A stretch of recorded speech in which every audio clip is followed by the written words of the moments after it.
திருச்சிற்றம்பலம். ஓம் சிவா திருச்சிற்றம்பலம்.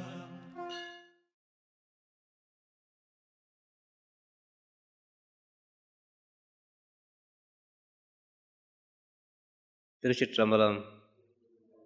அருள் பரஞ்சோதி தனிப்பெரும் கருணையே. திருச்சிற்றம்பலம்.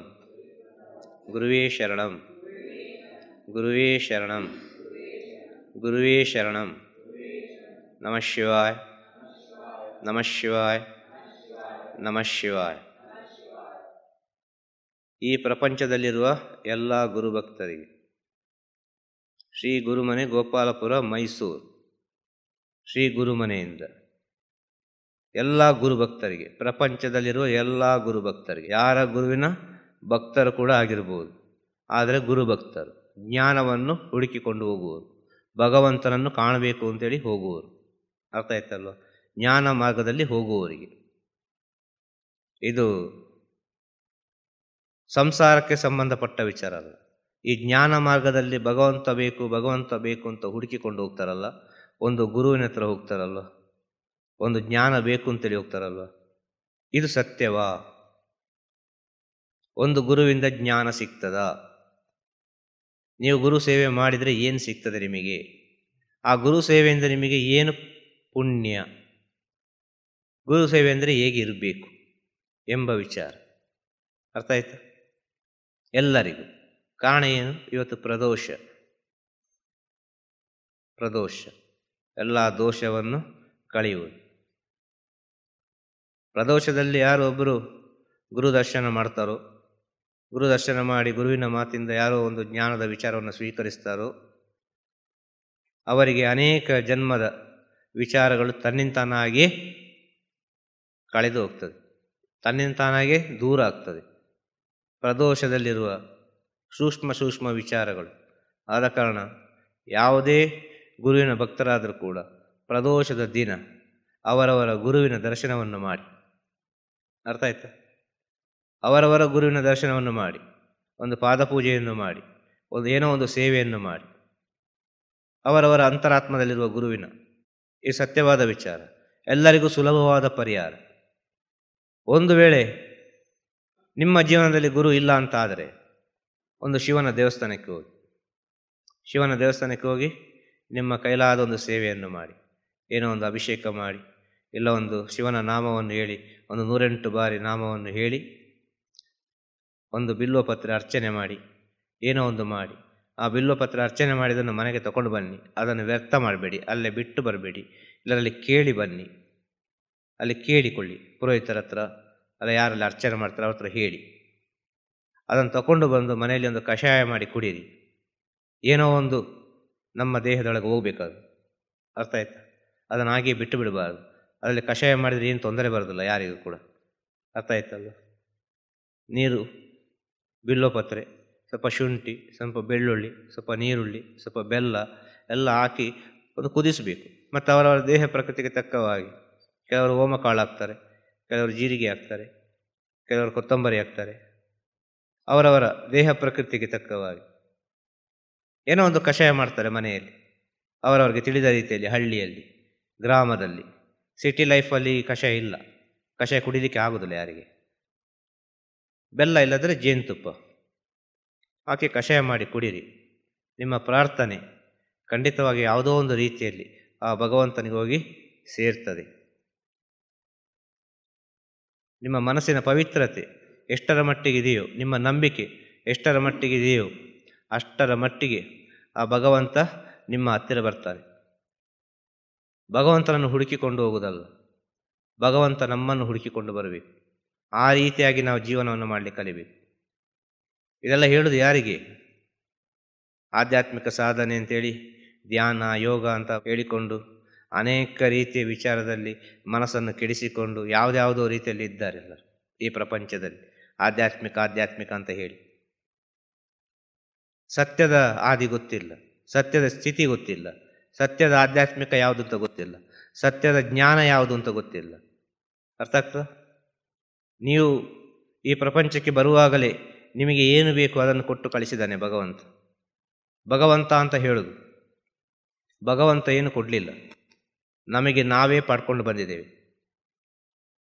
ಅದು ಕಣ್ಣಿಗೆ ಕಾಣಾದ ಕಾರಣ ಭಗವಂತ ಅಂತ ಹೇಳೋದು. ನಿಮ್ಮ ನಿಮ್ಮ ವಿಧಿಯನ್ನು, ನಿಮ್ಮ ನಿಮ್ಮ ಜನ್ಮವನ್ನು ನೀವೇ ಬರೆದುಕೊಂಡದ್ದು, ಬೇರೆ ಯಾರು ಬರೆದವರಿಲ್ಲ ಈ ಪ್ರಪಂಚದಲ್ಲಿ.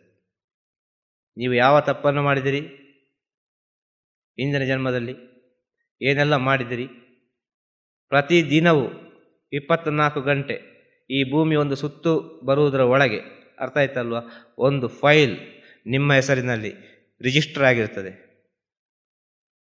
ಇದನ್ನು ತಿಳಿದುಕೊಳ್ಳಿ ಎಲ್ಲರೂ. ಒಂದು ಸೂರ್ಯೋದಯದಿಂದ ಇನ್ನೊಂದು ಸೂರ್ಯೋದಯ ಆಗುವವರೆಗೆ 24 ಗಂಟೆಯಲ್ಲಿ ನೀವು ಆ ದಿನ ಏನು ಮಾಡಿದಿರಿ ಅಷ್ಟು ವಿಚಾರ, ನಿಮ್ಮ ಜೀವನದ ವಿಚಾರ ಈ ಪ್ರಕೃತಿಯಲ್ಲಿ ರಿಜಿಸ್ಟರ್ ಆಗಿರ್ತದೆ. ಪ್ರಕೃತಿಯಲ್ಲಿ ರಿಜಿಸ್ಟರ್ ಆದ ವಿಚಾರ ಅದು ನಮ್ಮ ಜೀವಾತ್ಮದಲ್ಲಿ ರಿಜಿಸ್ಟರ್ ಆಗ್ತದೆ. ಜೀವಾತ್ಮದಲ್ಲಿ ಬಂದು ಅಚ್ಚಿ ಹೊಡಿತದೆ. ಇಷ್ಟೇ ವಿಚಾರ. ಆ ಜೀವಾತ್ಮದಲ್ಲಿ ಏನನ್ನು ನೀವು ಪ್ರಿಂಟ್ ಮಾಡಿದಿರೋ ಅದು ನಿಮ್ಮ ಮುಂದಿನ ಜನ್ಮದ ಜೀವನ, ಅದು ನಿಮ್ಮ ಮುಂದಿನ ಜನ್ಮದ ಜೀವನ.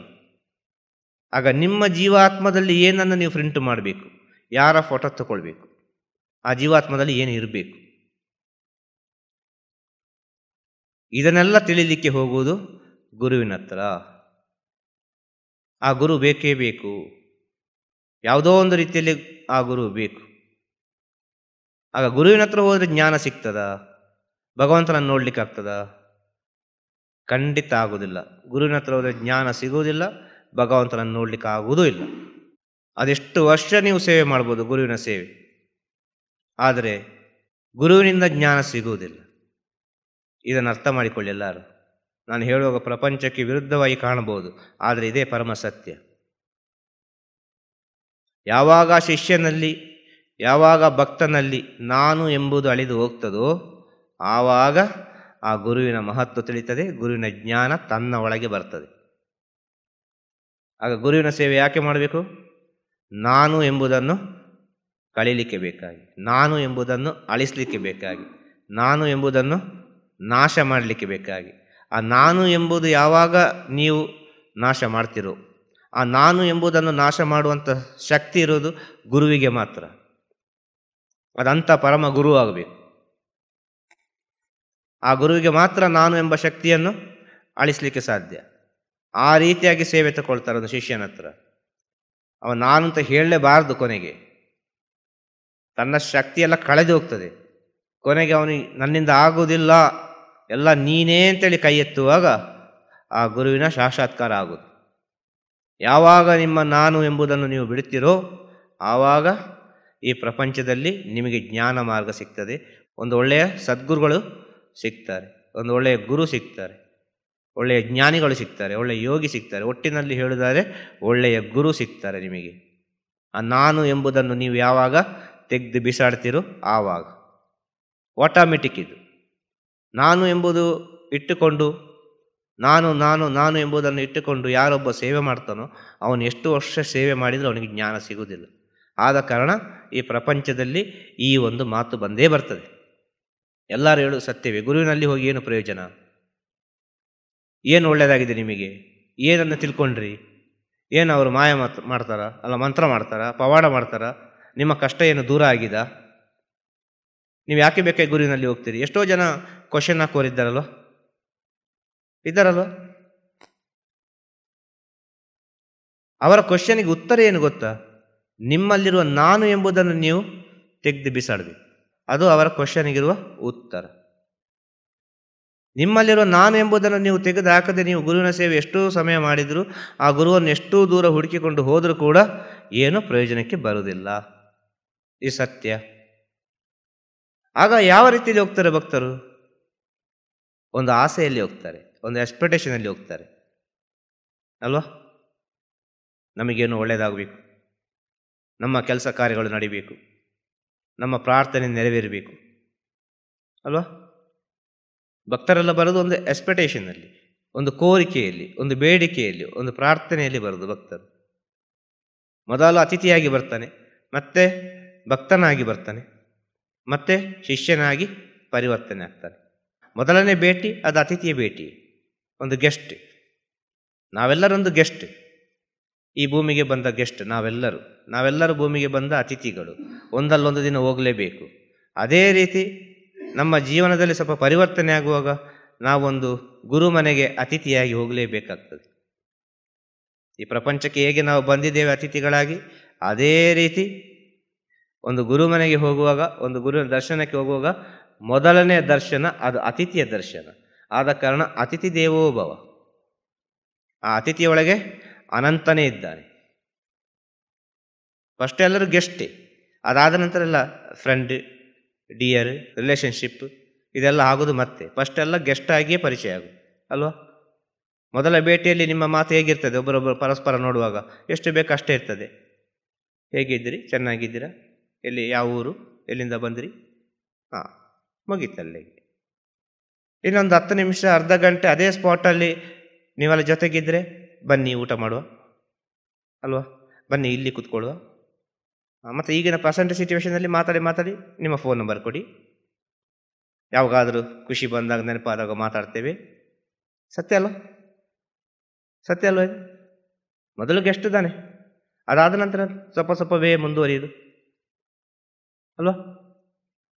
ಅದೇ ರೀತಿ ಪ್ರಪಂಚಕ್ಕೆ ನಾವು ಗೆಸ್ಟ್ ಆಗಿ ಬಂದಾಗ ಒಂದು ಗುರುವಿನ ದರ್ಶನ, ಮೊದಲನೇ ಒಂದು ಅವರ ಆಶೀರ್ವಾದ ಎಲ್ಲವೂ ಒಂದು ಅತಿಥಿಗಿರ್ತದೆ. ಆ ಅತಿಥಿ ಅದನ್ನು ಯಾವ ರೀತಿ ಸ್ವೀಕರಿಸ್ತಾನೋ ಅವನು ಭಕ್ತನಾಗ್ತಾನೆ. ಭಕ್ತ ಎಷ್ಟರ ಮಟ್ಟಿಗೆ ಅದನ್ನು ಪರಿಪೂರ್ಣವಾಗಿ ಇನ್ನಷ್ಟು ಒಳಗೆ ಸ್ವೀಕರಿಸ್ತಾನೋ ಅವನು ಶಿಷ್ಯನಾಗ್ತಾನೆ. ಆ ಶಿಷ್ಯನಾದ ಮೇಲೆ ಇರುವುದು ಎಲ್ಲ ವಿಚಾರ. ಈ ಪ್ರಪಂಚದಲ್ಲಿ ಎಲ್ಲ ಗುರುಗಳು ಒಳ್ಳೆ ಗುರುಗಳೇ. ಈ ಪ್ರಪಂಚದಲ್ಲಿ ಒಳ್ಳೆ ಗುರು ಸಿಕ್ಕಲಿಕ್ಕೆ ತುಂಬ ಸುಲಭ, ಆದರೆ ಒಂದು ಒಳ್ಳೆಯ ಶಿಷ್ಯ ಸಿಕ್ಕಲಿಕ್ಕೆ ತುಂಬ ಕಷ್ಟ. ಒಳ್ಳೆ ಶಿಷ್ಯ ಸಿಕ್ಕಬೇಕು. ಈ ಪ್ರಪಂಚದಲ್ಲಿ ಗುರು ಅಂತ ಹೇಳಿದೇ ಶಿಷ್ಯ ಹೇಳಿದ ಕಾರಣ ಗುರು ಎಂಬುವ ವಿಚಾರ ಇವತ್ತಿಗೆ ಪ್ರಪಂಚದಲ್ಲಿ ಇದೆ ಅಲ್ವಾ. ಇದರಲ್ಲಿ ಯಾಕೆ ಹೇಳ್ತಾರೆ, ಇದರಲ್ಲಿ ಯಾಕೆ ಮಾತಾಡ್ತಾರೆ? ಆ ಗುರು ಪರಂಪರೆ ಬೆಳೀಲಿ, ನಮ್ಮ ಗುರು ಪರಂಪರೆ ಬೆಳೀಲಿ ಅಂತೇಳಿ ಅವರಲ್ಲಿರುವ ಜ್ಞಾನವನ್ನು, ಅವರವರ ಅನುಭವದ ಜ್ಞಾನವನ್ನು, ಗುರು ಸೇವೆಯಲ್ಲಿ ಸಿಕ್ಕಿದ ಜ್ಞಾನವನ್ನು ಪ್ರಪಂಚಕ್ಕೆ ಹಂಚುತ್ತಾರೆ. ಅರ್ಥ ಆಯ್ತಾ? ಪ್ರಕೃತಿ ಹೇಗೆಯೋ ಅದೇ ರೀತಿ ಯಾವುದೋ ಒಂದು ರೀತಿಯಲ್ಲಿ ಕೊಡ್ತಾರೆ. ಯಾರಿಗೆ ಕೊಡ್ತಾರೆ? ಬೇಕು ಅಂತ ಕೇಳಿಕೊಂಡು ಬಂದವರಿಗೆ ಕೊಡ್ತಾರೆ. ಆ ಬೇಕು ಅಂತೇಳಿ ಕೇಳಿಕೊಂಡು ಬರ್ತಾರಲ್ವ, ಅವರಿಗೆ ಕೊಡುವಾಗ ಅದು ಪ್ರಪಂಚಕ್ಕೆ ಹೋಗಿ ಸೇರ್ತದೆ. ಬಲವಂತವಾಗಿ ಯಾರಿಗೆ ಕೊಡುವುದಿಲ್ಲ. ಯಾರೊಬ್ಬ ಬೇಕು ಅಂತ ಬರ್ತಾನೆ, ಒಂದು ಭಿಕ್ಷೆ ಪಾತ್ರೆ ಇಟ್ಕೊಂಡು ಬರ್ತಾನೆ, ಜ್ಞಾನ ಭಿಕ್ಷೆ ಹಾಕಿ ಅಂತೇಳಿ. ಆ ಜ್ಞಾನ ಭಿಕ್ಷೆ ಹಾಕುವ ಮುಂಚೆ ಆ ಪಾತ್ರೆ ಎಷ್ಟು ಚೆನ್ನಾಗಿದೆ, ಆ ಪಾತ್ರೆಗೆ ಎಷ್ಟು ಕೆಪಾಸಿಟಿ, ಆ ಪಾತ್ರೆಯಲ್ಲಿ ಎಲ್ಲಿಯಾದರೂ ತೂತು ಉಂಟಾ, ಎಲ್ಲವನ್ನು ನೋಡಿ ಮತ್ತೆ ಜ್ಞಾನ ಭಿಕ್ಷೆ ಹಾಕೋದು. ಅಷ್ಟು ಸುಲಭದ ಜ್ಞಾನ ಭಿಕ್ಷೆ ಹಾಕುವುದಿಲ್ಲ ಯಾವುದೇ ಗುರುಗಳು ಕೂಡ. ಗುರುಗಳಲ್ಲಿ ಅನೇಕ ರೀತಿಯ ಗುರುಗಳಿದ್ದಾರೆ. ಅರ್ಥ ಆಯ್ತಾ? ಅನೇಕ ರೀತಿಯ ಗುರುಗಳಿದ್ದಾರೆ ಗುರುಗಳಲ್ಲಿ. ಅದು ನಿಮ್ಮ ಆಯ್ಕೆ ಆಗಿರಬೇಕು. ಯಾವ ಗುರುವನ್ನು ನೀವು ಆಯ್ಕೆ ಮಾಡಿಕೊಳ್ಬೇಕು ಅಂತೇಳಿ. ಯಾವ ಗುರುವನ್ನು ನೀವು ಆಯ್ಕೆ ಮಾಡ್ತೀರಿ, ಒಂದು ಸಲ ಒಂದು ಗುರುವನ್ನು ಆಯ್ಕೆ ಮಾಡಿದ ಮೇಲೆ ಆ ಗುರುವನ್ನು ಯಾವುದೇ ಕಾರಣಕ್ಕೂ ತಪ್ಪಾದ ದೃಷ್ಟಿಯಲ್ಲಿ ನೋಡಬಾರ್ದು, ತಪ್ಪಾದ ವಿಚಾರ ಮಾತಾಡಬಾರ್ದು, ಯಾವುದೇ ವಿಚಾರ ಮಾತಾಡಬಾರ್ದು. ಅವರನ್ನು ಗುರುವಾಗಿಯೇ ನೋಡಬೇಕು. ಹಾಗೆ ಒಂದು ವೇಳೆ ಅಪ್ಪಿತಪ್ಪಿ ಒಬ್ಬರ ಹತ್ರ ಒಂದು ತಪ್ಪಾದ ವಿಚಾರ ಹೋಯಿತು ಅಂತೇಳಿದರೆ ಅದು ನೀರಿನಲ್ಲಿ ಮಾಡಿದ ಹೋಮದಾಗಿ ಆಗಿಬಿಡ್ತದೆ. ನೀವು ಮಾಡಿದ ಗುರು ಸೇವೆಲ್ಲವೂ ವ್ಯರ್ಥವಾಗ್ತದೆ, ಪಾಪವನ್ನು ಕಟ್ಟಿಕೊಳ್ತೀರಿ. ಗುರುವಲ್ಲಿ ಬರುವವರು ಮೊದಲು ತಿಳ್ಕೊಳ್ಬೇಕಾದ ವಿಚಾರ ಇದು. ಪಾಪವನ್ನು ಕಟ್ಟಿಕೊಳ್ಳಬೇಡಿ, ದೂರದಿಂದಲೇ ಸಂತೋಷವಾಗಿರಿ. ಗುರು ದರ್ಶನ ಅಷ್ಟು ಸುಲಭ ಅಲ್ಲ. ಒಂದು ಸತ್ಯವಾದ ಗುರುವಿನ ದರ್ಶನ ಮಾಡಿದಷ್ಟು ಸುಲಭ ವಿಚಾರವೇ ಅಲ್ಲ. ಆದ ಕಾರಣ ಹೇಳಿದ್ರು, ಪ್ರಪಂಚದಲ್ಲಿ ಅನೇಕ ರೀತಿಯ ಗುರುಗಳಿದ್ದಾರೆ. ಒಂದು ಸತ್ಯವಾದ ಸ್ಥಿತಿಯಲ್ಲಿ, ಒಂದು ನಿಜವಾದ ಸ್ಥಿತಿಯಲ್ಲಿ ಒಂದು ಗುರು ಇದ್ದಾರೆ ಅಂತ ಹೇಳಿದರೆ ಅವರ ದರ್ಶನ ಮಾಡೋದಷ್ಟು ಸುಲಭವಲ್ಲ, ಸುಲಭ ಅಲ್ಲವೇ ಅಲ್ಲ. ಒಂದು ಸಲ ಅವರ ದರ್ಶನ ಮಾಡಿ ಗುರುವೇ ಅಂತ ನೀವು ಒಂದು ಸಲ ಸ್ವೀಕಾರ ಮಾಡಿದ ಮೇಲೆ ಅದು ಏನಾದರೂ ಅದು ಗುರುವೇ ಅಂತ ಇರಬೇಕು. ತಪ್ಪಿ ಏನೋ ಒಂದು ಸಮಯ, ಸಂದರ್ಭ, ಪರಿಸ್ಥಿತಿ, ಏನೋ ಒಂದು ಮನಸ್ತಾಪ, ಅರ್ಥ ಆಯ್ತಲ್ಲ, ಇದೆಲ್ಲ ಬರೋದು ಹೇಗೆ? ಒಂದು ಭಕ್ತರಿಂದ ಇನ್ನೊಂದು ಭಕ್ತರು, ಒಂದು ಭಕ್ತರಿಂದ ಇನ್ನೊಂದು ಭಕ್ತರೊಳಗೆ ಬರುವ ಒಂದು ಕಾಂಪಿಟೇಷನ್. ಅರ್ಥ ಆಗ್ತದೆ? ಒಂದು ವಜ್ರ ನಮಗೆ ಸಿಕ್ಕಿತು ಅಂತ ಹೇಳಿದರೆ ಆ ವಜ್ರವನ್ನು ನಾವು ಹೇಗೆ ಕಾಪಾಡಬೇಕು, ಅದನ್ನು ಹೇಗೆ ಇಟ್ಟುಕೊಳ್ಬೇಕು ಅಂತೇಳಿ ನಮಗೆ ಮಾತ್ರ ಗೊತ್ತಿರಬೇಕು. ನನ್ನ ಹತ್ರ ವಜ್ರ ಉಂಟು, ನನ್ನ ಹತ್ರ ವಜ್ರ ಉಂಟು, ನನ್ನ ಹತ್ರ ವಜ್ರ ಉಂಟು ಅಂತ ಹೋದರೆ ನಾವು ಎಷ್ಟು ಜನರ ಹತ್ರ ವಜ್ರ ಉಂಟು ವಜ್ರ ಉಂಟು ಅಂತ ಹೇಳಿದ್ದೆವು, ಅವರೆಲ್ಲರೂ ಅದಕ್ಕೆ ಮುತ್ತಿಗೆ ಹಾಕ್ತಾರೆ ಅಲ್ವಾ? ಅವರೆಲ್ಲರೂ ಮುತ್ತಿಗೆ ಹಾಕ್ತಾರೆ. ಆಗ ವಜ್ರ ಉಂಟು ಅಂತ ಹೇಳುವ ಏನು ಮಾಡ್ತಾನೆ? ಜೋಪಾನವಾಗಿ ಇಟ್ಟುಕೊಳ್ತಾನೆ, ತನ್ನ ಒಳಗೆ ಇಟ್ಟುಕೊಳ್ತಾನೆ. ಆಗ ವಜ್ರದ ಪ್ರಕಾಶ, ಆ ಪ್ರಕಾಶ ಬೆಳೀತಾ ಬೆಳೀತಾ ಬೆಳೀತಾ ಬೆಳೀತಾ ಬೆಳೀತಾ ಎಲ್ಲ ಜ್ಞಾನವು ಸಿಗ್ತದೆ.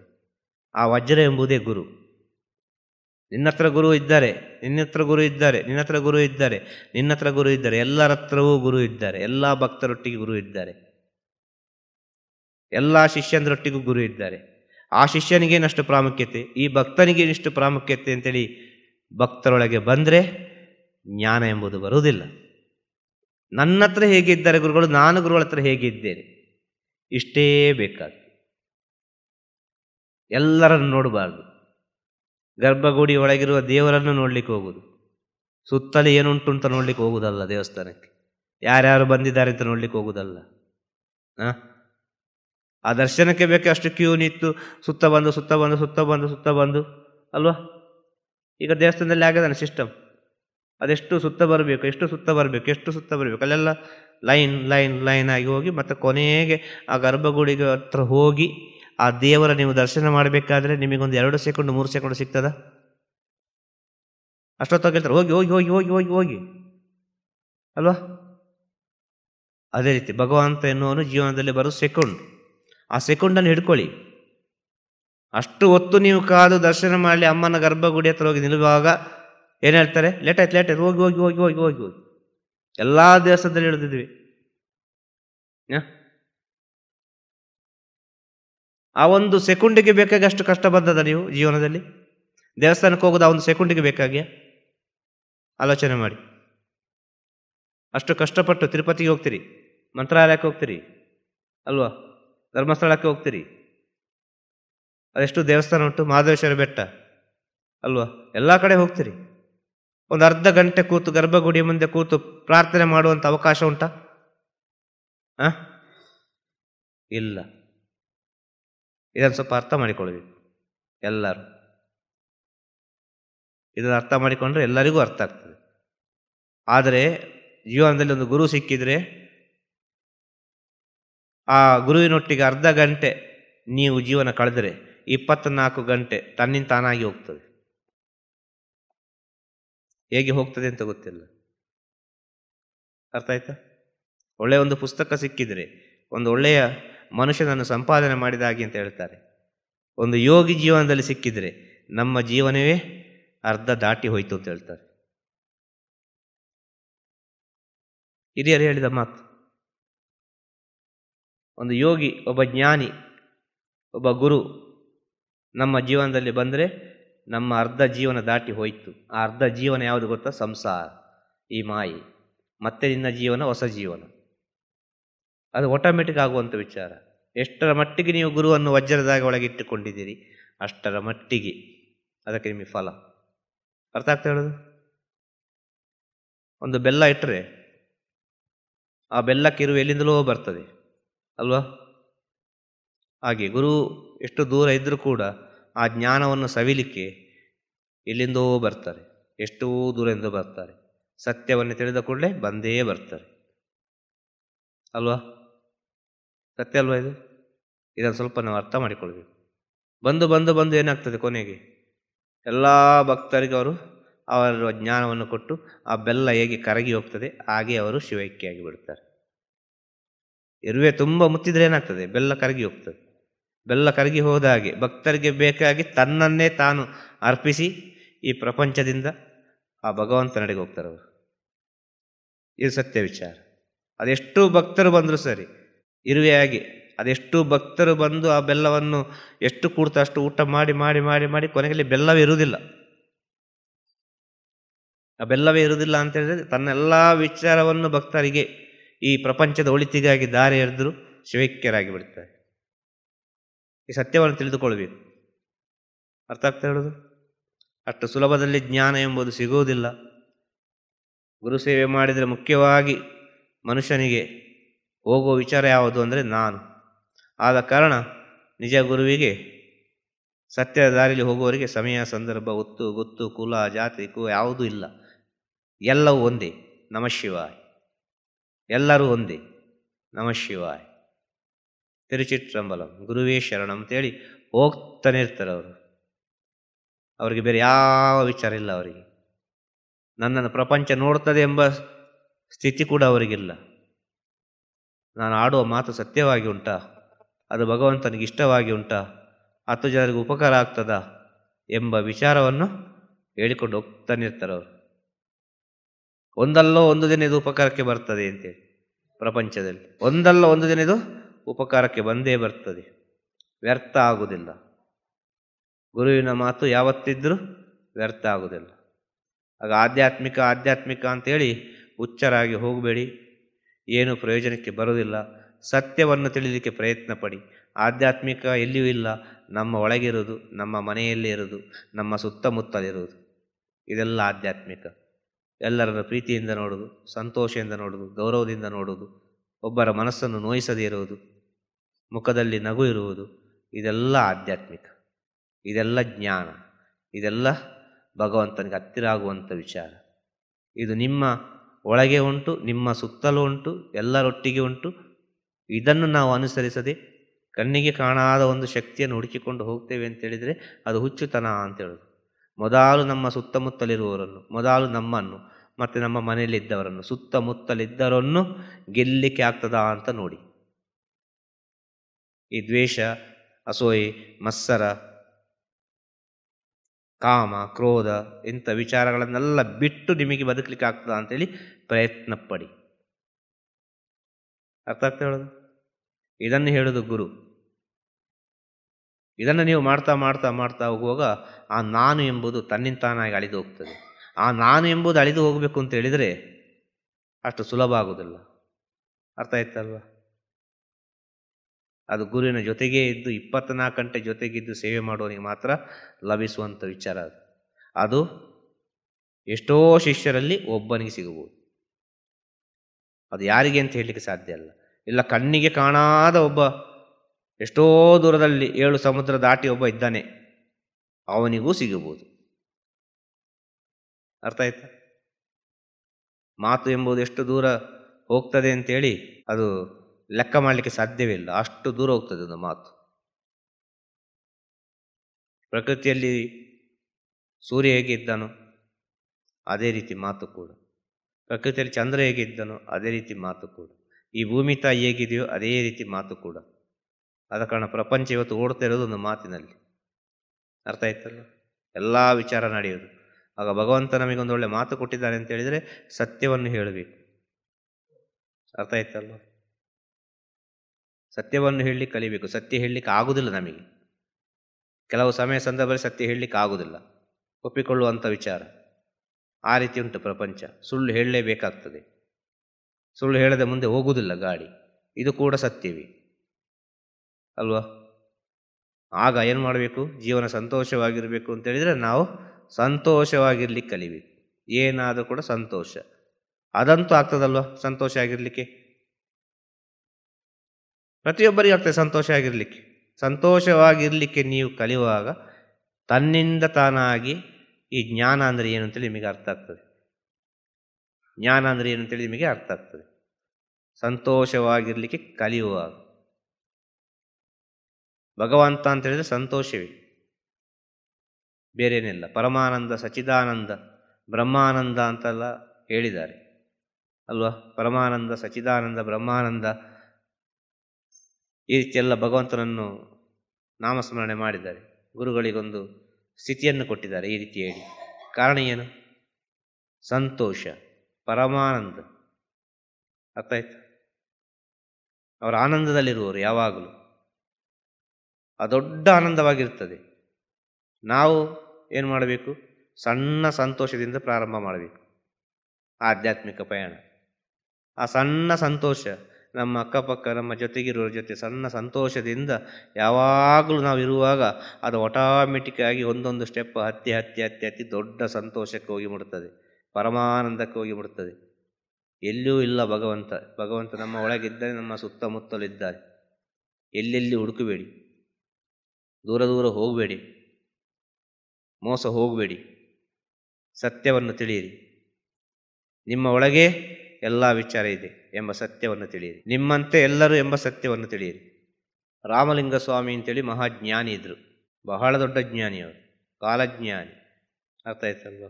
ಆ ಶಿವನ ಅವತಾರ. ಅರುಳ್ ಪರಂ ಜ್ಯೋತಿ ತನಿಪೆರುಂ ಕರುಣೆ ಅಂತೇಳಿ ಹೇಳ್ತಾನೆ ಇರ್ತಾರೆ ಅವರು. ತಿರುಚಿಟ್ರಂಬಲಂ ಅಂತೇಳಿ ತಮಿಳುನಾಡಿನಲ್ಲಿ ಮಹಾಜ್ಞಾನಿಯವರು. ಅವರು ಒಂದು ದಿನ ಧ್ಯಾನದಲ್ಲಿ ಕೂತ್ಕೊಂಡಿರ್ತಾರೆ. ಆಗ ಅವರ ರೂಮಿಗೆ ಒಬ್ಬ ಭಕ್ತ ದಿಢೀರಂತ ಹೋಗ್ತಾನೆ. ಇವರು ಕಣ್ಣು ಬಿಟ್ಟು ನೋಡುವಾಗ ಅವನು ಮೂರ್ಛೆ ಬಿದ್ದು ಬಿಡ್ತಾನೆ. ತಲೆ ಸುತ್ತು ಬಂದು ಅವನಲ್ಲೇ ಬಿದ್ದು ಬಿಡ್ತಾನೆ. 1-2 ತಿಂಗಳು 3 ತಿಂಗಳು ಹೇಳುವುದಿಲ್ಲ ಅವನು. ಅರ್ಥ ಆಯ್ತಾ? ಅವನಿಗೆ ಆಶ್ಚರ್ಯ ಆಗ್ತದೆ. ಗುರುದೇವರು ಕಣ್ಣು ಬಿಟ್ಟ ಕೂಡಲೇ ಕಾಂತಿ ಪ್ರಕಾಶದಿಂದ ಅದು ನನಗೆ ಸಹಿಸಲಿಕ್ಕೆ ಆಗದೆ ನಾನು ಬಿದ್ದು ಬಿಟ್ಟೆ. ಎಂಥ ಪವರ್ ಇರ್ಬೋದು ಅವರ ಒಳಗೆ, ಇದನ್ನು ಹೇಗಾದರೂ ನನಗೆ ಅವತ್ತ ಕೇಳಿ ತಿಳ್ಕೊಳ್ಬೇಕು ಅಂತೇಳಿ 3 ತಿಂಗಳಾದ ಮೇಲೆ ಅವರನ್ನು ನೋಡಲಿಕ್ಕೆ ಅಂತ ಹೋಗ್ತಾನೆ. ನೋಡಿ ಕೇಳ್ತಾನೆ, ಗುರುಗಳೇ, ನನಗೆ ನಿಮ್ಮಲ್ಲಿರೋ ಕೆಲವು ವಿಚಾರಗಳೆಲ್ಲ ಶಕ್ತಿಗಳನ್ನು ನನಗೆ ತಿಳಿಸಿಕೊಡ್ತೀರಾ ಅಂತೇಳಿ, ನನಗೆ ಸಾಧನೆ ಮಾಡಬೇಕು ಅಂತ ಆಸೆ ಆಗಿದೆ ಅಂತ ಹೇಳ್ತಾನೆ. ನನಗೆ ಭಗವಂತನ ನೋಡಬೇಕು ಅಂತ ಆಸೆ ಆಗಿದೆ. ಆದ ಕಾರಣ ನಿಮ್ಮ ಶಿಷ್ಯನಾಗಿರ್ತೇನೆ. ನಿಮ್ಮ ಒಂದು ಕಣ್ಣ ದೃಷ್ಟಿಗೆ ಎಷ್ಟು ಪವರ್ ಇದ್ದರೆ ಇನ್ನು ನಿಮ್ಮ ಒಳಗಿರೋ ಜ್ಞಾನಕ್ಕೆ ಎಷ್ಟು ಪವರ್ ಇರ್ಬೋದು.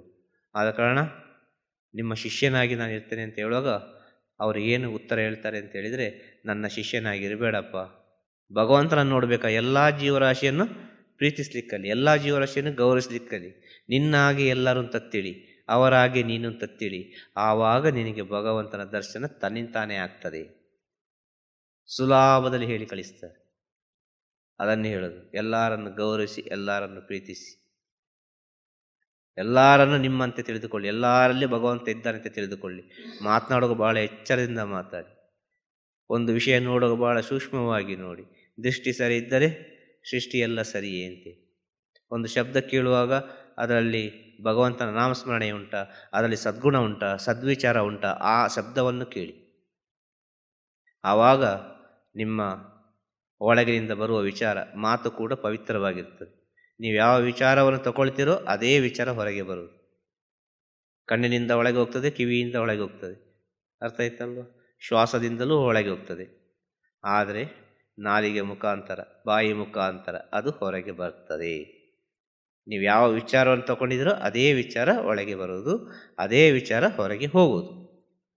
ಆಗ ಎಲ್ಲ ವಿಚಾರವನ್ನು ಹೊರಗೆ ಹಾಕಲಿಕ್ಕೆ ಕೊಟ್ಟದ್ದು ನಾಲಿಗೆ, ಒಂದು ಬಾಯಿ. ಇದು ಬಹಳ ಸೂಕ್ಷ್ಮವಾಗಿರಬೇಕು, ಬಹಳ ಹಿಡಿತದಲ್ಲಿರಬೇಕು. ಅರ್ಥ ಆಯ್ತಲ್ಲ? ದಾರವನ್ನು ಸುತ್ತಿ ಇಟ್ಟ ಹಾಗೆ, ಈಗ ಒಂದು ವಸ್ತ್ರವನ್ನು ಹೊಲಿಯುವ ದಾರ ಇರ್ತದೆ. ಆ ದಾರ ಇದ್ದರೆ ಆ ದಾರವನ್ನೆಲ್ಲ ಆದಂತ ಸುತ್ತಿಡ್ತಾರೆ. ಆದ ಕಾರಣ ಹಿರಿಯರೊಂದು ಮಾತಾಡಿದೆ, ದಾರವನ್ನು ಸುತ್ತಿಡಬೇಕು, ನಾಲಿಗೆಯನ್ನು ಹಿಡಿತದಲ್ಲಿಟ್ಟುಕೊಳ್ಳಬೇಕು. ಪ್ರಪಂಚ ಚೆನ್ನಾಗಿರ್ತದೆ, ಎಲ್ಲ ಮನೆ ಚೆನ್ನಾಗಿರ್ತಾರೆ, ಎಲ್ಲ ಸ್ನೇಹಿತರು ಚೆನ್ನಾಗಿರ್ತಾರೆ. ಎಲ್ಲವೂ ಆಗೋದು ಈ ನಾಲಿಗೆಯಲ್ಲಿ. ಆದ ಕಾರಣ ಜ್ಞಾನ ಸರಸ್ವತಿ ಇರುವ ಸ್ಥಳ ಅದು. ಜ್ಞಾನ ಸರಸ್ವತಿಯನ್ನು ಎಷ್ಟರ ಮಟ್ಟಿಗೆ ನೀವು ಪೂಜ್ಯನೀಯ ಭಾವನೆಯಿಂದ ನೋಡಿಕೊಳ್ತಿರೋ, ಕಂಡುಕೊಳ್ತಿರೋ, ಅಷ್ಟರ ಮಟ್ಟಿಗೆ ನಿಮ್ಮ ಜೀವನ ಪರಿಪೂರ್ಣ, ಒಳ್ಳೆಯ ಸಾರ್ಥಕತೆಯನ್ನು ಕಂಡುಕೊಳ್ಳಲಿಕ್ಕಾಗ್ತದೆ. ಇದೆಲ್ಲ ಗುರು ಸೇವೆಯ ಒಳಗಿರುವ ಮರ್ಮಗಳು. ಹೇಳಿದರೆ ಹೇಳ್ತಾನೆ ಇರಬೇಕು, ಸಮಯ ಹೋಗ್ತಾನೆ ಇರ್ತದೆ. ಅರ್ಥ ಆಯ್ತಲ್ವ? ಅಜ್ಞಾನದಿಂದ ಬದುಕಬೇಡಿ, ಜ್ಞಾನದಿಂದ ಬದುಕಿ ಅಂತ ಹೇಳೋದು. ಪ್ರತಿಯೊಬ್ಬರ ಒಳಗೆ ಜ್ಞಾನ ಇದೆ. ಆ ಜ್ಞಾನವನ್ನು ಎಚ್ಚರಗೊಳಿಸಿ, ಅದನ್ನು ಹೊಡೆದು ಎಬ್ಬಿಸಿ ಮೇಲೆ. ಎಲ್ಲರ ಒಳಗಿದೆ ಜ್ಞಾನ. ಭಗವಂತ ಪ್ರತಿಯೊಬ್ಬರ ಒಳಗೂ ಅಸತ್ಯದ ಅರಿವು ಕೊಟ್ಟಿದ್ದಾನೆ. ಅದನ್ನು ಹುಡುಕಲಿಕ್ಕೆ ಪ್ರಯತ್ನ ಪಡಿ. ನಿಮ್ಮ ಒಳಗೇ ನೀವು ಹುಡುಕಿ, ಆಗ ನಿಮಗೆಲ್ಲದಕ್ಕೂ ಉತ್ತರ ಸಿಗ್ತದೆ. ಈ ಸಂದೇಶ ಕೇಳುವವರ ಜೀವನದಲ್ಲಿ ಎಲ್ಲರಿಗೂ ಒಂದು ಒಳ್ಳೆಯ ಗುರು ಸಿಕ್ಕಿ ಅವರಿಗೆ ಒಳ್ಳೆಯ ಜ್ಞಾನ ಸಿಗಬೇಕು. ಅವರವರ ಅಂತರಾತ್ಮ ಗುರು, ಒಳ್ಳೆಯ ಕಠಿಣವಾದ ಗುರು, ಒಳ್ಳೆಯ ಸದ್ಗುರು ಸಿಕ್ಕಿ ಅವರವರ ಜೀವನವನ್ನು ಅವರವರು ಪರಿವರ್ತನೆ ಮಾಡಲಿ ಅಂತೇಳಿ ಈ ಜ್ಞಾನದ ಶುಭ ಆಶೀರ್ವಾದ, ಶ್ರೀ ಗುರುಮನೆಯ ಶುಭ ಆಶೀರ್ವಾದ, ಇವತ್ತಿನ ಜ್ಞಾನದ ಶುಭ ಆಶೀರ್ವಾದ ಪ್ರಪಂಚದಲ್ಲಿರುವ ಎಲ್ಲ ಗುರು ಭಕ್ತರುಗಳಿಗೂ. ನಮಃ ಶಿವಾಯ. ತಿರುಚಿಟ್ರಂಬಲಂ. ಗುರುವೇ ಶರಣಂ, ಗುರುವೇ ಶರಣಂ, ಗುರುವೇ ಶರಣಂ.